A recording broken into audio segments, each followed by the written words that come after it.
Assalamualaikum warahmatullahi wabarakatuh.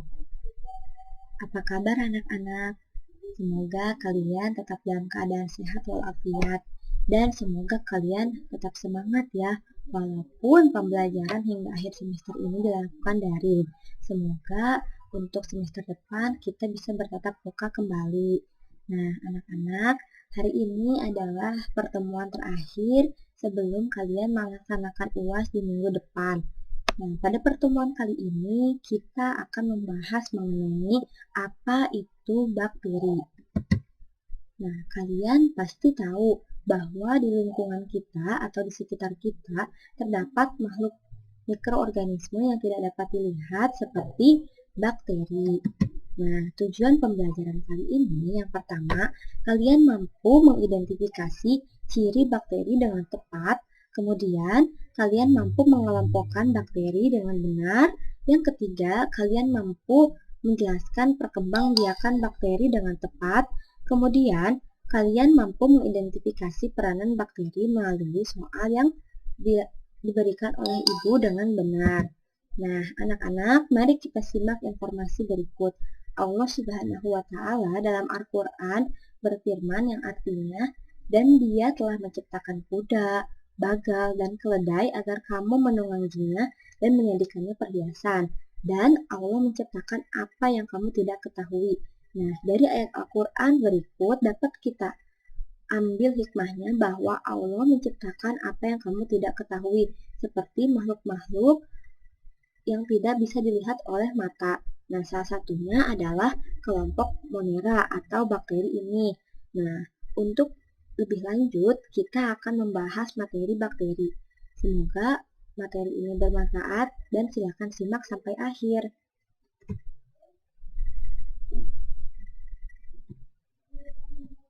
Nah, anak-anak, Monera atau Kingdom Monera ini terbagi menjadi dua.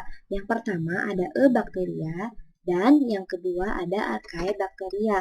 Lalu, apa perbedaannya dari kedua tersebut? Nah, pada Eubacteria, dinding selnya itu mengandung peptidoglikan. Peptidoglikan itu kira-kira apa ya? Nah, jadi peptidoglikan itu adalah dinding sel atau dinding bakteri yang tersusun atas protein dan karbohidrat. Nah, kemudian yang kedua, pada Archaebacteria itu dinding selnya itu tanpa peptidoglikan, namun dilapisi oleh polisakarida, sehingga Archaebacteria ini mampu bertahan hidup di kondisi yang sangat ekstrim sekalipun. Ciri yang kedua yang membedakan adalah pada Eubacteria, membran plasmanya itu mengandung lipid dengan ikatan ester karbon yang tak bercabang. Sedangkan pada Archaebacteria ini, membran plasmanya mengandung lipid dengan ikatan karbon yang bercabang. Yang ketiga, ribosom mengandung satu jenis RNA polimerase. Sedangkan pada Archaebacteria, ribosom mengandung beberapa jenis RNA polimerase. Nah, anak-anak, perlu kalian ketahui bahwa Archaebacteria ini terbagi menjadi 3 kelompok. Yang pertama ada metanogenik, kemudian ada halofil, dan yang terakhir ada derma-acidofilik. Nah, apa sih perbedaan dari ketiga jenis tersebut? Yang pertama ada metanogenik. Nah, metanogenik atau metanogen ini adalah kelompok Archaebacteria yang tinggal di lingkungan tanpa oksigen seperti perairan laut dalam, rawa-rawa, pengolahan limbah, bahkan ada pada usus binatang. Bakteri metanogen ini memperoleh energi dari metabolisme antar karbon dioksida dan hidrogen, sehingga menghasilkan gas metana sebagai produk sampingannya. Yang kedua, kemudian ada halofil. Nah, halofil adalah kelompok bakteri Archaebacteria yang hidup di lingkungan dengan kadar garam yang sangat tinggi, seperti laut mati. Nah, bakteri halofil ini merupakan bakteri anaerob, artinya mereka hanya dapat hidup di lingkungan tanpa oksigen. Kemudian, bakteri halofil ini menghasilkan makanan dengan bantuan bakteri osidopin yang berfungsi sama seperti klorofil tumbuhan. Contoh dari bakteri halofik adalah Halobacterium sp. Dan yang terakhir ada Derma acidophilic. Nah, kira-kira Derma acidophilic ini apa ya? Jadi, anak-anak, Derma acidophilic ini merupakan kelompok Archaebacteria yang tinggal di lingkungan ekstrim dengan suhu yang sangat panas, yang berkadar asam sangat tinggi. Contohnya seperti di kawah vulkanik, kemudian mata air, kemudian lubang laut. Contoh dari Archaebacteria yang termasuk Derma acidophilic adalah Philorubus pumali. Nah, apa yang akan kita bahas mengenai bakteria? Yang pertama ada ciri-ciri, ada pengelompokan, ada perkembangbiakan, dan ada peranan dari bakteria. Nah, anak-anak, ciri-ciri bakteri atau bakteria adalah yang pertama, memiliki dinding sel yang tersusun dari senyawa peptidoglikan. Sudah Ibu jelaskan bahwa senyawa peptidoglikan itu adalah senyawa yang menyusun dinding sel bakteri yang tersusun dari karbohidrat dan protein. Kemudian, bakteri ini atau bakteria ini mampu membentuk endospora saat lingkungan tidak menguntungkan, sehingga dia atau mereka dapat hidup di lingkungan ekstrim sekalipun. Kemudian, bakteria ini termasuk organisme uniseluler, artinya hanya terdiri dari satu sel dan belum berdiferensiasi.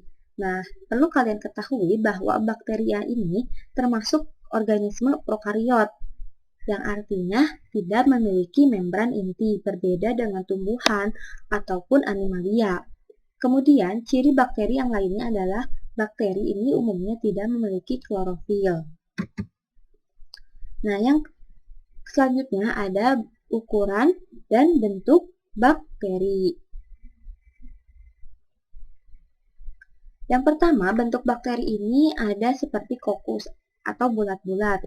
Ada monokokus, bulatnya satu, kemudian ada diplococcus, kemudian ada staphylococcus, ada streptococcus, ada sarkina, dan ada tetracoccus.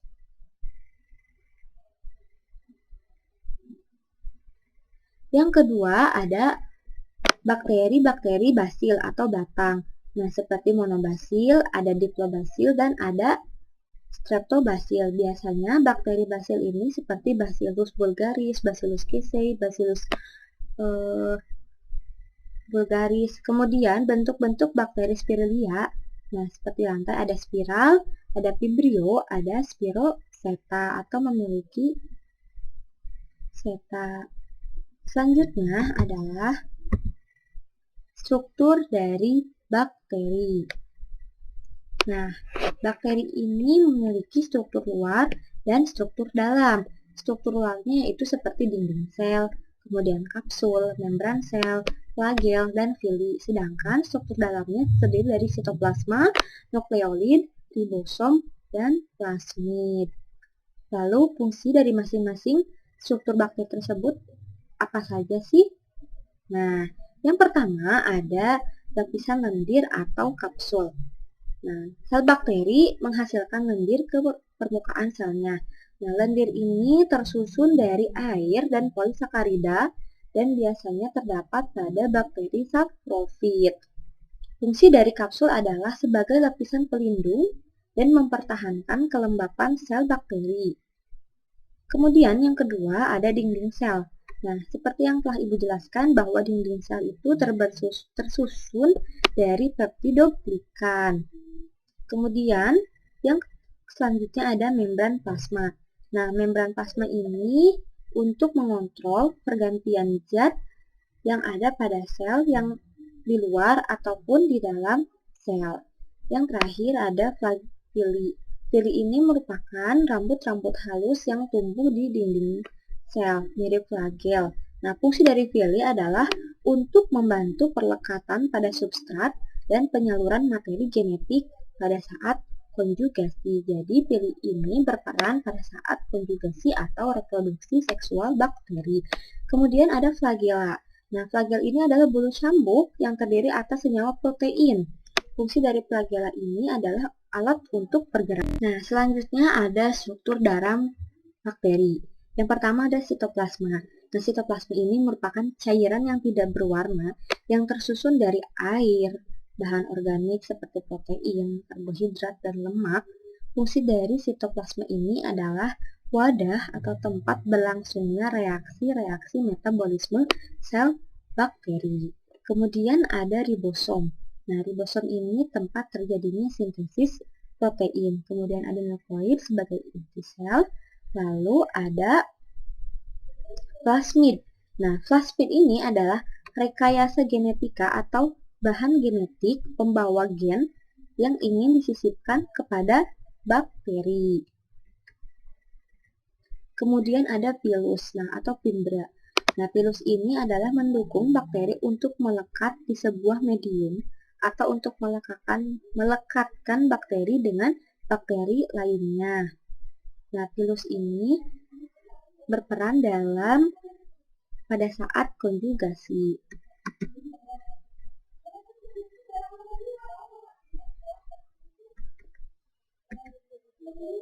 Nah, anak-anak, pengelompokan Eubacteria ini menurut mendapatkan nutrisinya atau cara dia mendapatkan nutrisi. Nah, Eubacteria ini dikelompokkan ke dalam heterotrof. Artinya dia mendapatkan nutrisi makanan dari mikroorganisme atau makhluk lainnya. Yang pertama ada yang saprofit. Apa itu saprofit? Nah, saprofit adalah menguraikan zat-zat organik yang terdapat pada makanan menjadi anorganik. Dengan adanya bakteria ini, maka dia akan menguraikan zat-zat organik pada makanan menjadi zat-zat anorganik yang dibutuhkan oleh tubuh untuk tumbuh dan berkembang. Kemudian, ada yang disebut dengan parasit. Nah, parasit ini adalah cara bakteri mendapatkan nutrisi dengan cara memperoleh zat organik dari inangnya. Biasanya, karena bersifat parasit, maka kelompok bakteri ini merugikan bagi tubuh inangnya. Contoh dari kelompok bakteri saprofit, yang pertama ada Escherichia coli. Berdasarkan kebutuhan oksigen anak-anak, bakteri ini dikelompokkan menjadi dua, ada yang aerob atau obligate aerob, ada anaerob atau obligate anaerob. Aerob artinya perlu oksigen bebas untuk memecah zat dan senang hidup pada lingkungan lembab dan cukup udara. Jadi, pada dasarnya bakteri ini bisa bertahan hidup ketika dia ada udara, seperti Mycobacterium tuberculosis yang menyebabkan penyakit TBC, kemudian ada Nitrococcus, ada Nitrosomonas, dan ada Nitrobacter. Sedangkan anaerob adalah bakteri yang tidak memerlukan oksigen bebas untuk memecah zat, sehingga menghasilkan zat fermentasi. Contohnya yang paling kita kenal adalah Lactobacillus bulgaris. Nah, ini adalah bakteri untuk membuat atau berperan dalam pembuatan yogurt. Yang selanjutnya ada berdasarkan flagel. Nah, berdasarkan flagel atau alat gerak, bakteri ini dikelompokkan menjadi 5. Yang pertama ada atrik, yaitu bakteri yang tidak berflagel. Kemudian ada monoatrik, yaitu bakteri yang hanya memiliki satu flagel di salah satu ujung selnya. Kemudian ada lopotrik, bakteri yang memiliki banyak flagel namun hanya di salah satu ujung bakteri. Kemudian ada amfitrik, banyak bakteri di kedua ujung sel, dan peritrik, yaitu terdapat banyak flagel di seluruh permukaan sel bakteri.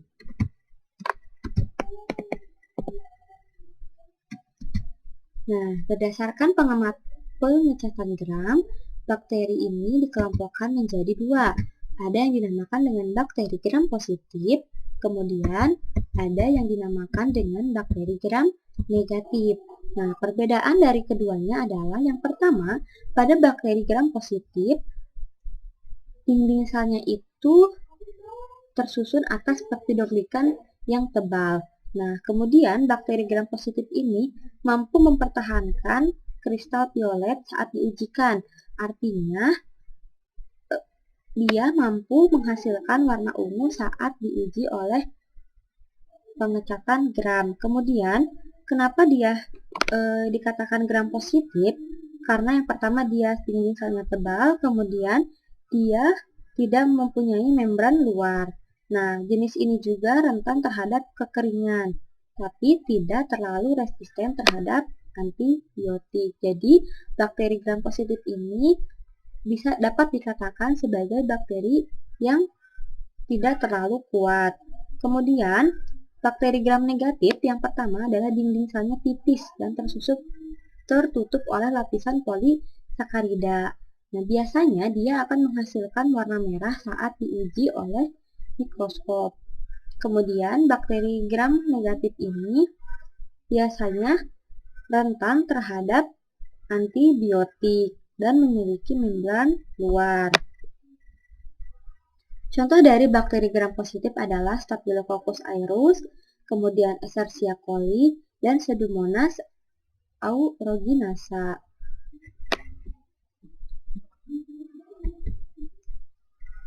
Nah, kemudian ada peranan bakteri. Peranan bakteri ini tentunya ada yang menguntungkan dan ada yang merugikan. Beberapa bakteri yang menguntungkan pada makhluk hidup seperti Escherichia coli yang terdapat pada usus manusia untuk membusukkan makanan dan membentuk vitamin K. Kemudian ada Rhizobium untuk pengikat nitrogen, kemudian ada Azotobacter sama seperti Rhizobium, fungsinya itu untuk pengikat nitrogen. Ada Lactobacillus casei atau Lactobacillus bulgaris berperan dalam pembuatan yogurt. Kemudian juga ada Acetobacter psyllinum. Nah, ini berperan dalam pembuatan nata de coco. Kemudian ada Acetobacter yang berperan dalam alkohol menjadi asam cuka. Kemudian ada Streptomyces sebagai antibiotik. Lalu ada Pseudomonas untuk membuat vitamin B12. Lalu ada juga bakteri yang merugikan seperti Mycobacterium tuberculosis. Nah, ini akan menyebabkan penyakit TBC. Kemudian ada Mycobacterium lepra akan menyebabkan penyakit lepra dan Treponema pallidum. Nah, ini juga akan menyebabkan penyakit pada alat reproduksi laki-laki. Selain itu, ada bakteri yang menyebabkan timbulnya penyakit seperti Streptococcus. Nah, ini menyebabkan penyakit mastitis pada sapi. Kemudian ada Actinomyces bovis. Nah, ini juga menyebabkan bengkak rahang pada sapi. Kemudian ada Cytophaga. Nah, ini akan menyebabkan penyakit. Materi selanjutnya ialah reproduksi atau perkembangbiakan bakteri. Bakteri ini bereproduksi secara seksual maupun aseksual. Nah, secara aseksual, bakteri berkembang biak dengan cara pembelahan biner atau pembelahan secara langsung. Sedangkan secara seksual, bakteri berkembang biak dengan cara konjugasi, transduksi, dan transformasi. Yang pertama secara aseksual melalui pembelahan biner. Nah, dinding sel bakteri, kemudian membran sel, dan nukleid akan melakukan pemanjangan. Kemudian, nukleid terbagi, dinding sel dan membran mulai membentuk sekat pada tahap kedua. Pada tahap ketiga, sekat pemisah kemudian terbentuk. Lalu pada tahap yang keempat adalah maka terbentuklah dua anak sel bakteri. Nah, dengan cara pembelahan biner, maka bakteri akan memperbanyak diri. Bakteri ini akan membelah secara terus-menerus dari 2, 4, 8, 16, 32. Nah, seperti itu. Kemudian, selanjutnya ada reproduksi bakteri secara seksual melalui perantara atau perpindahan materi genetik. Yang pertama ada konjugasi. Nah, konjugasi ini merupakan cara reproduksi bakteri secara seksual terjadi bila kedua bakteri berdekatan memunculkan saluran sehingga bisa saling berhubungan. Nah, tahapannya yang pertama, dua sel bakteri akan mendekat, kemudian akan membentuk struktur jembatan melalui perantara fili, kemudian terjadilah transfer kromosom dan plasmid. Plasmid itu adalah bahan genetik atau bahan pembawa gen oleh bakteri. Kemudian, untuk bakteri yang menerima kromosom dari plasmid, maka materi genetiknya menjadi materi genetik rekombian. Nah, selanjutnya adalah bakteri terpisah atau memisahkan diri, akibatnya terbentuklah dua sel anakan dengan sifat yang baru. Ada dari sifat pendonor dan dari sifat resipien yang bercampur. Nah, anak-anak, tidak semua bakteri melakukan konjugasi. Contoh bakteri yang melakukan konjugasi adalah Escherichia coli, kemudian ada Salmonella typhi atau Salmonella itu adalah bakteri yang menyebabkan penyakit tifus. Selanjutnya ada transduksi. Nah, transduksi ini adalah perpindahan materi genetik dengan bantuan perantara virus. Nah, adapun langkah-langkahnya, yang pertama, bakteri diinfeksi oleh virus Pak sehingga virus mengandung DNA bakteri tersebut. Kemudian virus Pak ini akan menginfeksi bakteri-bakteri lain. Nah, akibatnya kemudian virus ini lisis, maka terbentuk bakteri baru dengan rekombian gen sesuai dengan rekomendasi gen pada virus perinfeksinya. Maka terbentuklah bakteri-bakteri rekombian yang baru. Jadi pada transduksi ini ialah bakteri yang terinfeksi virus, kemudian maka bakteri ini akan pecah, kemudian akan menginfeksi bakteri-bakteri lain dan terbentuklah bakteri yang baru atau bakteri rekombinan. Contoh bakteri yang melakukan transduksi ialah tentunya adalah bakteri yang terkena virus. Kemudian selanjutnya ialah transformasi. Nah, perbedaan transformasi dengan transduksi ialah ketika transduksi ada jembatan, ada atau penghubung, namun pada transformasi ini tidak ada jembatan atau secara langsung. Nah, bakteri mampu bertransformasi adalah bakteri yang mengandung enzim tertentu, contohnya Rhizobium, Bacillus, dan Pneumococcus. Nah, sel bakteri dan DNA bebas, kemudian kromosom DNA diambil oleh sel, lalu rekomendasi DNA ke dalam kromosom, maka terbentuklah sel rekombian.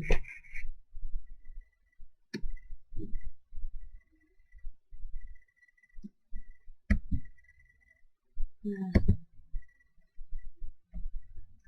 sekian materi kelompok atau bakteri-bakteri ini, semoga bermanfaat. Terima kasih yang sudah menyimak. Nah, untuk pertanyaan yang tidak dipahami, silahkan kita diskusikan dalam forum chat. Jangan lupa siapkan pertanyaan dan kerjakan LKPD-nya. Terima kasih, sampai jumpa minggu depan pada ujian akhir semester. Tetap semangat, jaga kesehatan, dan jangan lupa berdoa. Semoga pembelajarannya menjadi berkah dan mendapat pahala. Terima kasih, sekian. Wassalamualaikum warahmatullahi wabarakatuh.